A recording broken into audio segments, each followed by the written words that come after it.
Hello, hello. Welcome to Mindset to Results. And today we have our guest, John Hewitt, who is the CEO and founder of loyalty brands and has such a huge experience, wisdom, and knowledge. And we will speak today about culture. Why is this so important topic to speak about, John? Well, let me tell you how I stumbled onto it being important.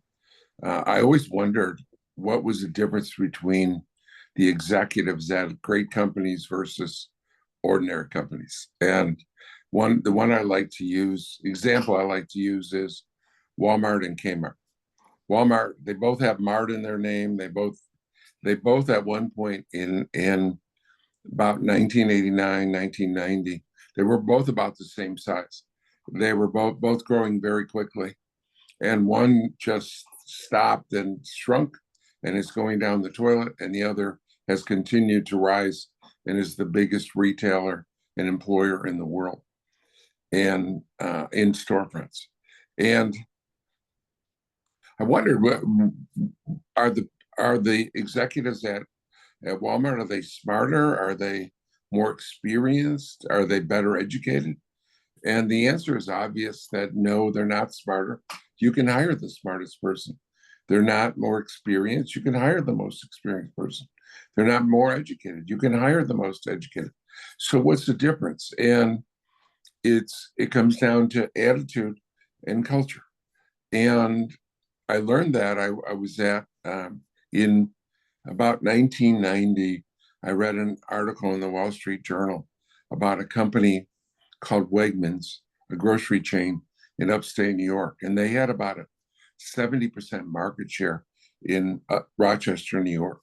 So I went up and spent some time in a Walmart, or in a Wegmans rather, and I just talked to one. There was a woman there that was handing out free samples, and I just chatted her up for about 20 minutes and said, "Well, what's the difference between working here and working one of the other grocery chains?" She had worked at one of the other stores. She said, "Because here it's all about attitude.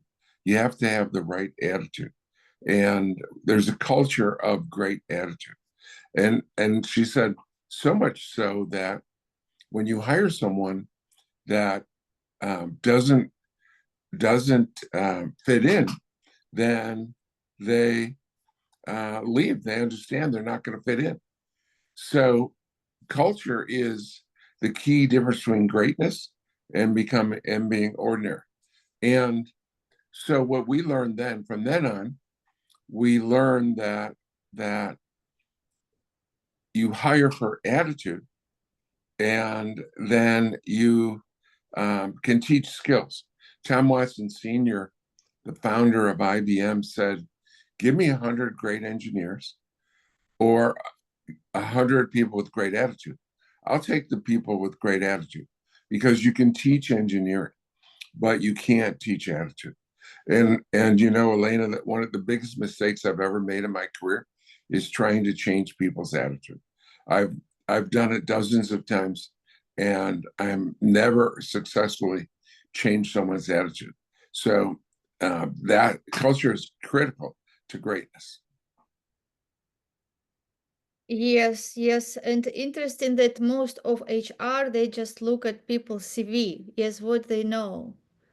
Yeah, they mostly make the choice based on people knowledge. But I like how you shared that the most important thing I think is attitude, because when the person comes, and even if he is the smartest one, but if he has negative attitude towards themselves, or maybe towards other people where he's critical and has this judge saboteur in his mind which is dominating, this will be not be a very good choice, because it can lead to so many problems. Yes, and company can lose really great professionals, because they will not just allow they will not just feel that this is a right environment for them to bring their best. Yes, if they're not appreciated, if they're criticized, if they're not heard. So attitude is, yes, it is very important in for everyone, how people attitude towards themselves is important, and also attitude towards life, because the attitude of the person towards life will determine life attitude towards a person. Yes, this is important. And as you said, that the culture brings the difference between what is the grade and what is average.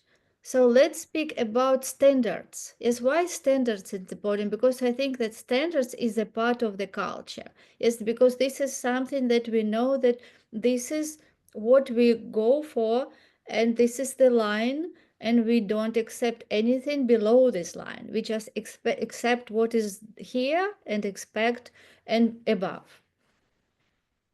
It's difficult to set a line in the sand, right?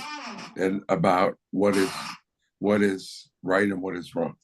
It's because it's not objective, it's subjective, right? And so it's so hard to make that determination that whether someone is has broken the the principles of the company and violated too much. One of my favorite stories is in The Effective Executive by Peter Drucker, and he talks about that people with great strengths have great weaknesses. And he tells his my favorite story in the book is Abraham Lincoln had hired a couple generals and they didn't do anything. They were afraid to make a mistake and during the Civil War. And then he hired Ulysses S. Grant. And Grant attacked immediately. And he won some, lost some, but we were winning the war. But apparently Grant was an alcoholic and causing problems. So Congress would send letters to Lincoln, you got to fire Grant. He's an embarrassment. And finally, Lincoln didn't listen to him. And finally, a committee of congressmen comes to the White House to visit Lincoln and asked them about, or said, you got to get rid of me. At night, he fires his guns. He has his dog, fires his guns in the air. He swears and curses. He's an embarrassment to the U.S. Army. And Lincoln turned to his secretary and said, James, find out what brand of alcohol Grant drinks and buy a barrel for each of my other generals, because he was winning and doing something. And so you have to decide if the violations have risen to a level that you can't accept. Certainly if while he was shooting his guns off at night, if he shot someone, you couldn't put up with that. But principles are never are never objective. They're subjective. So you have to make a decision. But toxicity toxicity is spreads far faster than positiveness. So if you get someone, people try to at their interviews and I've interviewed 1,000 people at least, if not 5,000, and at their interviews, it's the best they're ever in their life. It's like the first date, the best first date you're ever going to have. They talk about themselves. The best salespeople are best at selling themselves. So you're going to be fooled. You're going to be fooled. And I heard Gary Vaynerchuk talking about culture and attitude recently, and he said, you're going to be fooled. You're only going to be right half the time or 2/3 of the time. He said the most important part of maintaining a great culture is firing fast and promoting fast. So 2 months, 3 months, 6 months in, you find that the person is toxic, they're gone. Get rid of them quick. But if you found out it's a great person with the right attitude and skills, then you promote them in the organization. And that helps everyone. Yes, and what is important to build culture? How to build that culture that people come from their own perspectives, and when they come to the company, they feel that this is the rules, yeah, this is the standards, this is how it should be, like, because everyone comes with their background. Yeah, so how to make people transforming from being group of people to really become a team. Yes, team who understands the value, who appreciates the culture, who understands these principles, and who want to raise their levels, because people can come with different levels from different companies which had different culture. So what is the process to get them really fit and feel as at home, feel like they are at the right place and they support each other and this is what is for their best? There's a couple important things, and there's two things that you're not given that you have to earn. You're not given respect, and you're not given loyalty. You have to earn them. The only way to get loyalty is to give loyalty. So, for example, I had a great employee who her mother got cancer. Her mother was in her late 50s and got stage 4 cancer. And I said, Sandy, take all the time you need um, and spend with your mother. That's more important. It's God, family, and business. And take all the time you need, and we'll have your job waiting for you when you're done. And so you got to give loyalty to get loyalty, and you have to do what's best for each person. And as far as respect, you have to walk the talk, right? You can't just say it. You're leading by example. And so people know you have these standards. Every good company, or great company, rather, every great company has standards. Just like God has the 10 Commandments, company has, in my companies, we have, every one of my companies has our 10 principles. And most of them are the same across all my companies. But um, you have to be the most principled person in your company, because no one is going to be more principled than you. So you have to set an example. And if you can't, it's not do as I say, it's do as I do. So those two are mandatory, that you set a good example and you give loyalty. Mhm.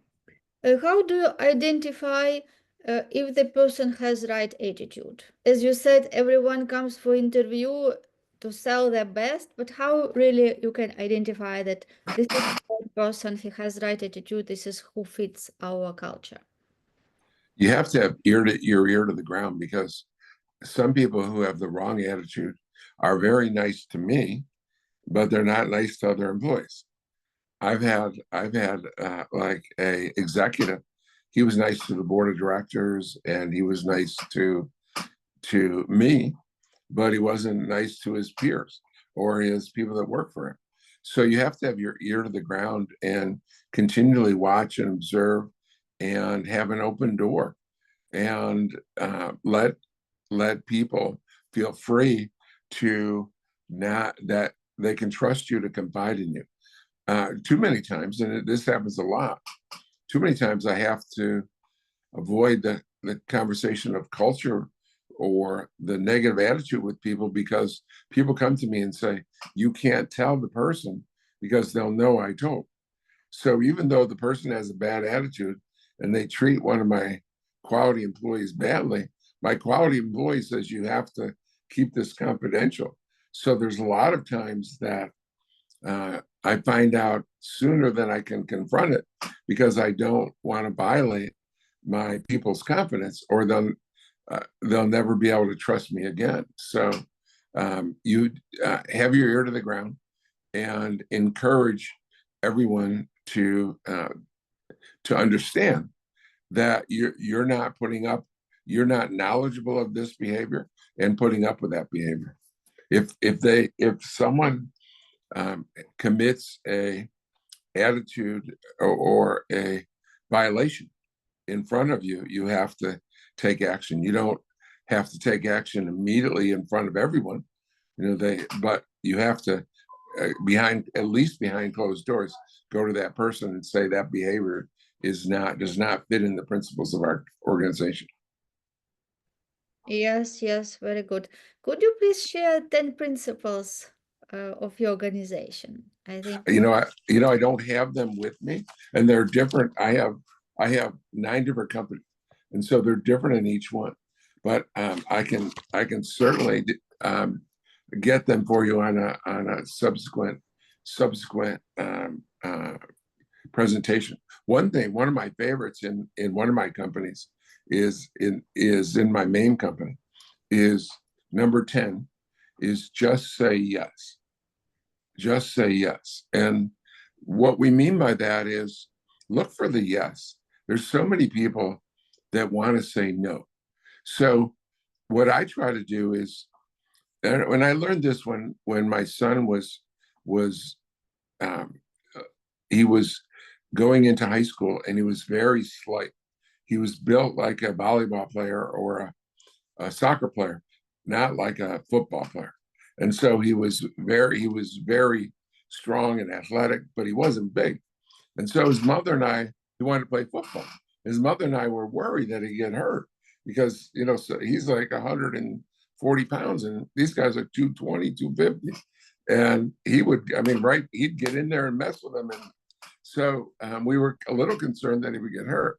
So I didn't want him to play football. I wanted him to play basketball or volleyball or soccer. So I learned to say no by saying yes. So I went to him and said, uh, could you make honor roll if you tried hard? Because he had ADHD and he couldn't sit down and study, read a book. I don't think he read a book before he was 16 years old. And he just couldn't sit still. And he said, sure, easy, Dad, easy. I said, okay, I'll tell you what, if you get honor roll, then you can play football. And so it was perfect because football starts in July, the practices. And so that's after the June semester, but he didn't think ahead. And so he never made honor roll. So he never got to play football. So, but if someone wants to, let's say one of my franchisee wants to expand and they want to open 2 offices and we think they don't have the personnel or the money they should just open one. Well, instead of saying, no, you can't open 2, we say, well, in order to open 2, you need to have enough funds and you need to have enough people. So show us the people. In order for you to get 2 instead of 1, show us the people and show us the funds, and then we will help you open that second office. So try to say yes at every point, and then it's up to them to fail. They're the ones that are deciding no. You're not telling them no. You're not limiting them. Yes, thank you for sharing. Of course, I will be looking forward to know more about other principles. Maybe we can speak about this in our next episode. Yes, Right? discuss different principles. That take a whole it'll take a whole half hour probably. Yeah, that would be great. I think it will be a very good topic for our next episode as continuation of today's one. Thank you so much, John, for sharing and for your experience and time. And I'm looking forward to see you again when we meet next time. Thank you. It's my pleasure. Have a wonderful day, everyone. You